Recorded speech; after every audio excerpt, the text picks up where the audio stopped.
যুবক ভাইরা পায়ে ধরি মোবাইল থেকে গান সরান, সিনেমা সরান। আজকে এই মুহূর্তে মারা গেলে তো আপনি শেষ। আপনি যদি এখন মারা যান, কালকে একদিন হয়ে যাবে। আপনার মোবাইলে গান থাকবে, অবস্থা আপনি মারা যাবেন, মানুষ দেখবে আপনার মোবাইল চেক করে ওইটাতে গান আছে।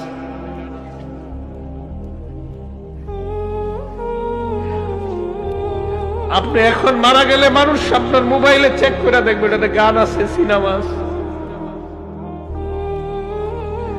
গান সিনেমা মোবাইল থেকে ডিলিট করে দেন, তওবা করেন।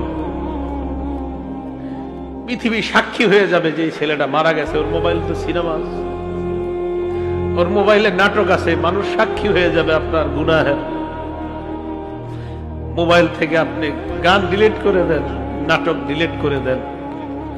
বন্ধুরা চাপ দিয়ে আমারে ফেসবুক খোলাইছিল, আমারে ফেসবুকে ইসলামী লেখালেখি করতাম। কিছুদিন পর বুঝতে পারলাম এখানে সময়ের লেখালেখি যদিও আমি করি, মানসিক যুদ্ধে লিপ্ত হইতে হয় ফেসবুকে। মানুষ পক্ষে লেখে, বিপক্ষে লেখে। পার্মানেন্টলি আমি ডিলিট করে দিছি, আমার কোনো ফেসবুক নাই। আমার জীবন কি চলে না বলেন? চলে, আগের চেয়ে ভালো চলতেছে। আমি যুবক ভাই যারা আছেন, যাদের মোবাইলে গান আছে, আপনি একবার ভাবেন আপনি মারা যাওয়ার পর আপনার মোবাইল তো আপনার অন্যরা চেক করবে, যারা আপনারে খুব ভালো জানে, চেক করে দেখবে ওখানে গান, সিনেমা, নাটক, এমন